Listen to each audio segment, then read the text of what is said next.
Hey guys, what's up and welcome back to the channel. Today we're talking about Overland King's 270 awning. Stay tuned.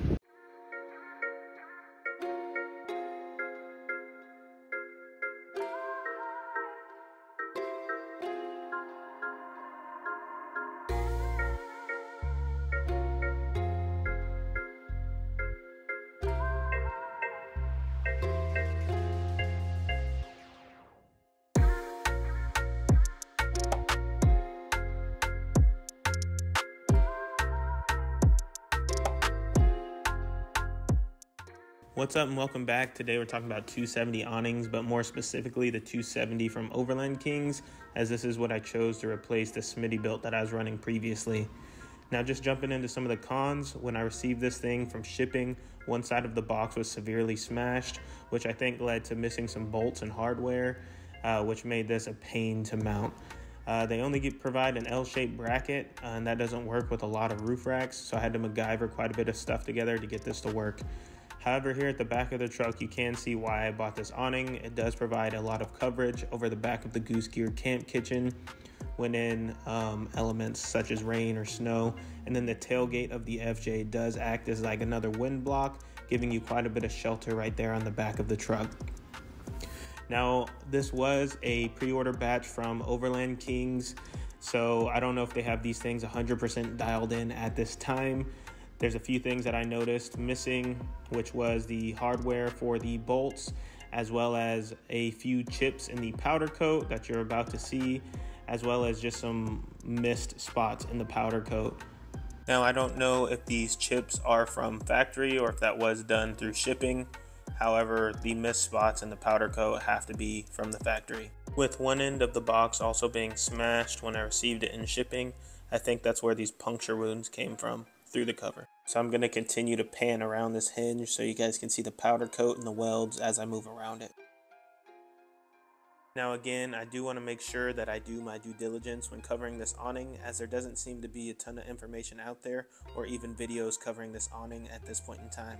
Now I do believe I saw this awning on a YouTube channel where it was displayed at the Pacific Northwest Overland Expo, but don't quote me on that. Some of the things that I want to cover is that this is a second generation awning from Overland Kings, where there was some changing in the bracing to make it overall lighter, and there was lights added to 3 of the legs, as well as pop-up legs to keep the rainwater from pooling, which is what you're currently seeing in the video. So for me, one of the major draws of this awning were the integrated LED strips that were installed in the 3 legs that you guys can see in the video at this point in time. So the way that those are powered on is there's a push button switch in each one of the legs that you can see right there with the orange circle around it. Overland Kings does provide a wire that plugs into all 3 of those legs that is powered by some sort of battery bank. I'm currently running my PLB40 from Dometic. One thing I did notice about these LED strips though is when you do have one of them powered on, it is pretty bright, but once you power on the second and third leg, then the lights dim with each leg that you turn on.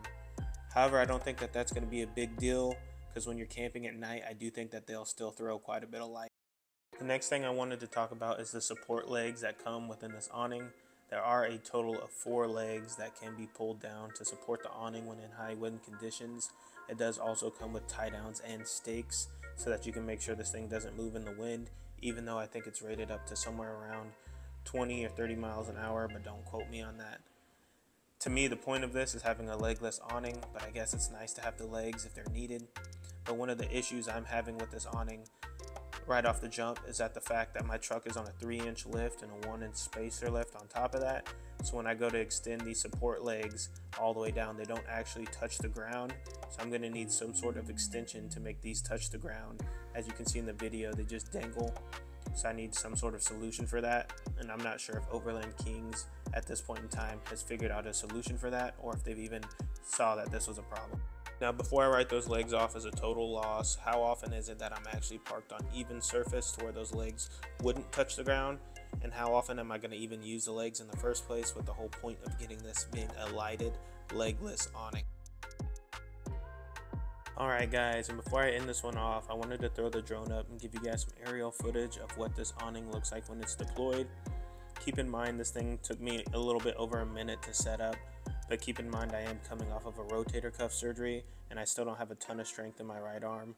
But this was one of the major reasons I got rid of the Smittybilt awning, because I had to fumble around with that one quite a bit in order to set it up.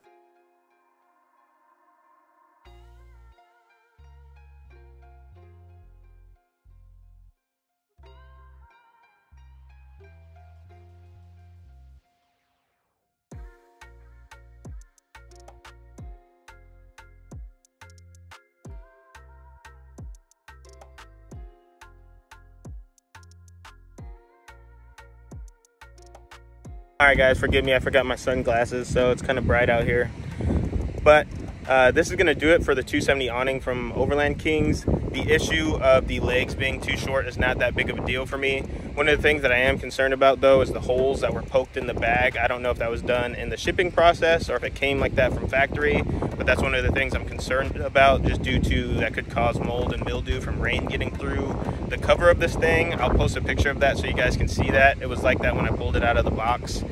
But as far as that goes, this thing hits the nail right on the head for me. It does everything I need it to do, which is ease up opening and closing and giving me some shelter when I'm cooking out of the Goose Gear kitchen that's in the back of this thing. So if you guys like this one, please hit the like and subscribe button, as well as that post notification bell, and I'll see you guys on the next one.